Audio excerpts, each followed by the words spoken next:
Marlène et Jean-Claude sommes très heureux de te présenter une émission très spéciale afin de comprendre les faits d'actualité. Merci pour ta fidélité. Merci de nous recevoir une fois de plus à ton domicile afin qu'ensemble nous puissions méditer sur ce thème hors du commun, à savoir les serviteurs de Dieu. Aujourd'hui, nous verrons Darius. Rappelle-toi, nous avons débuté par Abel, fidèle à l'Éternel. Ensuite, Noé, qui n'était pas juif non plus. Puis Abraham, Abimélec, roi, Pharaon, roi d'Égypte, la petite fille, Esther, Nebuchadnezzar I, Nebuchadnezzar II, et là maintenant nous verrons Darius. Darius fut le roi des Mèdes et des Perses. La référence que nous avons se trouve aujourd'hui dans le livre de Daniel, chapitre 6. Daniel 6, les versets 14 à 23. Daniel 6, versets 14 à 23. Avant d'aborder le thème, recherchons la présence de l'Éternel. Prions. Éternel, nous ne saurions ouvrir le livre sans ta présence. Nous ne saurions comprendre ton message sans l'intervention du Saint-Esprit. Alors nous te demandons, ô Dieu, tandis que nous le pouvons, à accepter ce message dans nos vies, à ne pas remettre à plus tard, nous t'en prions, au nom de Jésus et pour ta gloire éternelle. Amen. Rappelle-toi, nous avons vu précédemment comment Shadrach, Meshach et Abednego répliquèrent au roi. Et que s'est-il passé? J'espère que tu as lu. Bon, c'est ton problème, hein? Tu avais tout le temps. Ensuite, le fils de Nebuchadnezzar, Belshazzar, fit un grand festin où il fit quoi? Il adora les choses de ce monde. Et pendant qu'il buvait, mangeait, Dieu envoya une extrémité de main qui a rédigé, pesé, compté, divisé. Et cette même nuit, il perdit la vie. Avant cela, il nomma Daniel comme étant le troisième personnage de son royaume. Et cette même nuit, Darius, le Mède, vint et récupéra le royaume de Nebuchadnezzar. En apprenant que Daniel avait été nommé troisième personnage de ce royaume, un Hébreu, lui le Mède et le Perse, il décida d'enrôler Daniel dans son royaume. Parce qu'il avait appris l'histoire. Il savait que cet homme était un serviteur de Dieu.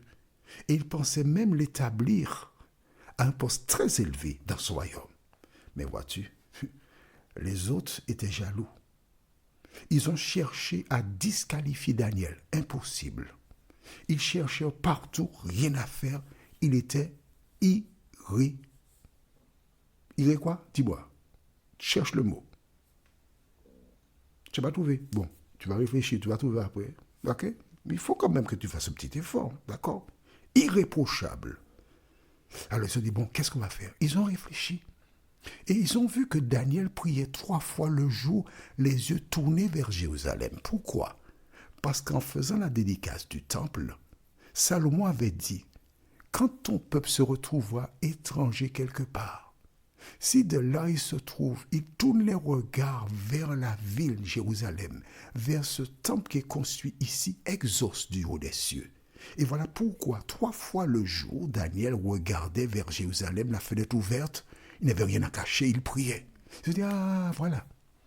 Ils ont rédigé un édit dans lequel ils ont clairement stipulé que quiconque prierait un autre Dieu que Darius, que ces personnes soient jetées dans la fosse au lion.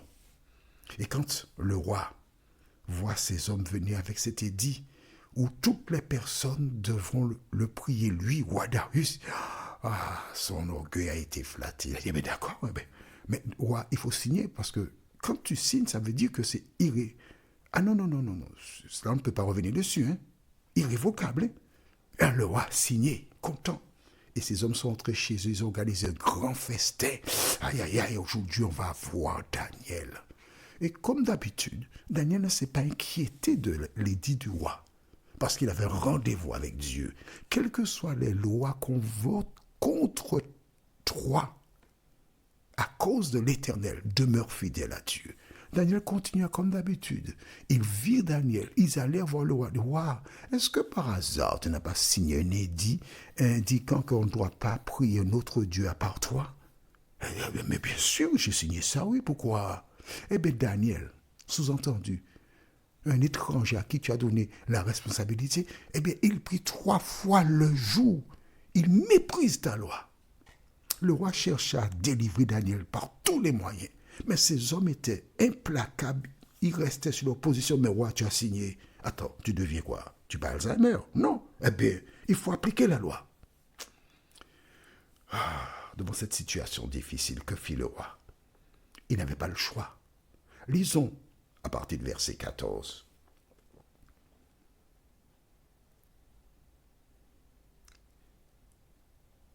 Ils prirent alors la parole et dirent au roi Daniel, l'un des exilés de Juda, n'a tenu aucun compte de toi, roi, ni de l'interdiction que tu as écrite. Et il fait sa prière 3 fois par jour. Le roi fut très attristé quand il entendit cela. Il prit à cœur de délivrer Daniel, et jusqu'au coucher du soleil, il s'efforça de le sauver. Mais ces hommes insistèrent auprès du roi et lui dirent, « Sache, roi, que, d'après la loi des Mèdes et des Perses, aucune interdiction ni aucun décret confirmé par le roi ne peut être modifié. » Alors le roi donna l'ordre de faire venir Daniel et de le jeter dans la fosse au lion. Le roi dit à Daniel, « Que ton Dieu que tu sers avec persévérance veuille te délivrer. » On apporta une pierre et on la plaça sur l'ouverture de la fosse. Le roi y apposa l'empreinte de son anneau et de l'anneau de ses hauts fonctionnaires afin que rien ne puisse être modifié pour Daniel. Le roi se rendit ensuite dans son palais. Il passa la nuit sans manger, sans faire venir de danseuse devant lui et sans parvenir à trouver le sommeil. Le roi se leva tôt le matin, avec l'aurore, et se précipita à la fosse au lion. En s'approchant de la fosse, il appela Daniel d'une voix triste et lui demanda, « Daniel, serviteur du Dieu vivant, ton Dieu que tu sers avec persévérance, a-t-il pu te délivrer des lions? » On s'arrête ici. Ne continue pas, attends-moi. Tu as entendu? Attends-moi. Le roi n'a pas dormi de la nuit. Et au petit matin, il court, la Bible déclare, vers la fosse. Tandis que les gardes qui sont devant la fosse sont en train de sommeiller, ils entendent papa, papa, papa, papa. Ils ouvrent les yeux, ils prennent leur lance, leur épée, ils sont prêts à dégainer. Mais qu'est-ce qui peut venir là? Ils aperçoivent une ombre. Au fur et à mesure que l'ombre se rapproche de la fosse, ils reconnaissent le roi. Et ils entendent le roi dire, « Daniel, serviteur du Dieu vivant. » Les deux gardes se regardent et à l'aide de leur index qu'ils tournent au niveau de leur tête, ils se font signe en disant, le roi a perdu la tête. Quelle question qu'ils posent. Est-ce que ton Dieu a pu te délivrer? Mais qui est jamais sorti vivant de la fosse au lion? Qui? Personne. Élisha pose la question. Le roi pose la question. Ton Dieu a-t-il pu te délivrer? Et tandis qu'ils sont en train de se regarder, ils entendent, « Mon Dieu a envoyé son ange et fermé la gueule des lions, et ils ne m'ont fait aucun mal, parce que j'ai été trouvé innocent devant lui. » Amen. Le roi Darius, à travers la vie de Daniel, croyaient que le Dieu de Daniel pouvait le délivrer de la force au lion.